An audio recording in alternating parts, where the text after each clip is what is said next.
All right, so in this video, we have the brand new adidas NMD R1 V2s. That's a mouthful, but this is basically an updated version of the R1, and I wanted to do a video on it because I don't know if anybody's really been talking about this shoe.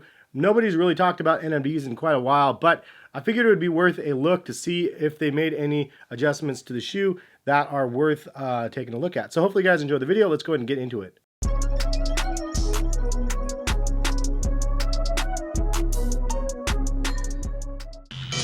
What is going on, guys? Hess here, CollectiveKicks.com. If you guys would like to shop this week's top sneaker deals, check the link in the description, and happy shopping. If you do want to buy a pair of these, I will link them in the description as well.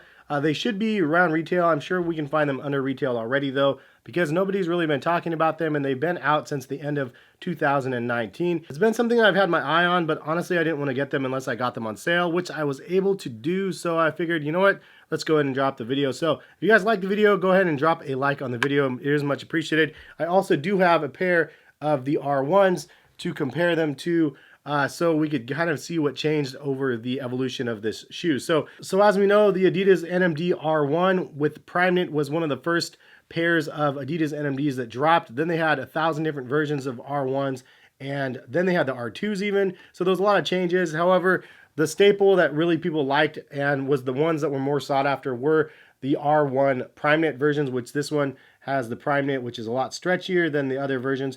This one is actually a pair that I hydro dipped with that carbon fiber print, but I screwed it up a couple times, so I don't even know if I ever posted the video on that, to be honest. But I bought these ones for like, I think $45 or $60 between there, and got them on super clearance. Retail was $170 on this one when they came out, though, which was a little bit high, and it was a great shoe. It's a comfortable shoe, but it lost all the hype. I think they oversaturated the market with the NMD. So the R2 died off, and then the R1 still stuck around a little bit. I know regular consumers are still just finding out about NMDs. In fact, one of my coworkers at work, I went to the employee store with her, and she was like, oh yeah, I like this shoe, and it was the NMD like that she was looking at. So it's like not everybody knows what the NMDs are, but this is the newer version of it. So this is the R2, and there's a couple different changes on this model that I actually like about the shoe. There's a couple of things I'm like, I'm not sure if I'm really feeling them or not. I did already try them on, so I could give you guys a fair shake on how they felt on feet. I would say they fit true to size. I'm a 9.5. These ones fit me perfectly fine. And overall, the fit actually felt better to me on my foot than the R1s in the Prime Knit. And the Prime Knit ones always fit me a little bit big, so this is a size 9, not a 9.5. So size 9, size 9.5. And they fit me pretty much the same. But the R2 actually has some more structure. They did some things right here that actually reinforce the mesh on the upper, which on the Prime Knit versions of the R1s, you didn't really have that sensation. There's also a reflective NMD right here, and they have more fused material up the side of the shoe for reinforcement of the lace holes, and then some fused 3 stripes. Also, you do have the bricks. The bricks made it back, but they did change the shapes a little bit and made them a little bit more edgy and more Robocop-like. You can see it's a little bit more aerodynamic looking on the front one right there that says Adidas.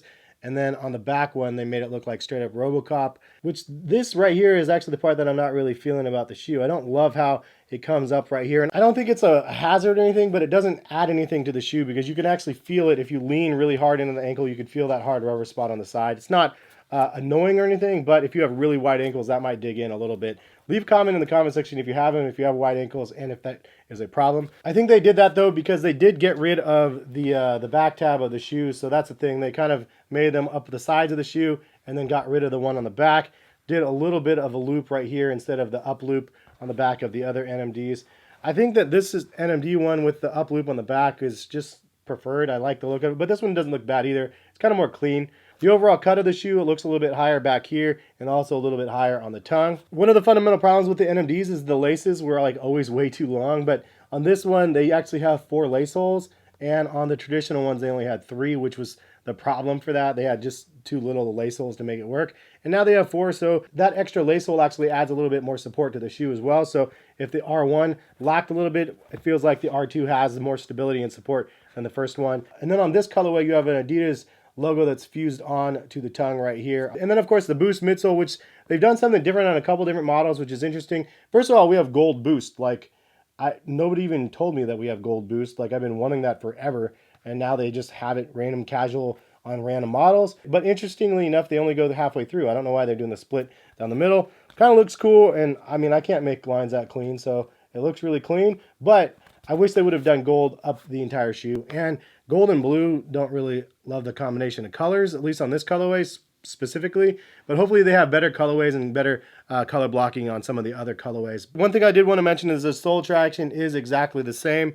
And then the midsole looks to be the exact same as well, with exception to the rubberized sections of the shoe. So those are the things that they kind of changed. Anything rubber and top up was changed. Everything from the boost and the outsole was the same. Overall, I do think it's an improvement over the V1, even though it doesn't have that prime knit, but also the price point on this is actually way cheaper. For those that want to see the box, there it is, NMD R1 V2, $130 on this versus $170 for the prime knit version. So extra $40 upcharge for prime knit. And honestly, this mesh doesn't feel bad. I actually really like it. I actually prefer it on feet over the prime knit. So overall, I think that for 130 bucks, it's not a bad shoe. If you're trying to buy the regular NMD R1 versus the R1 V2s, I mean, it just really comes down to style preference and what you like.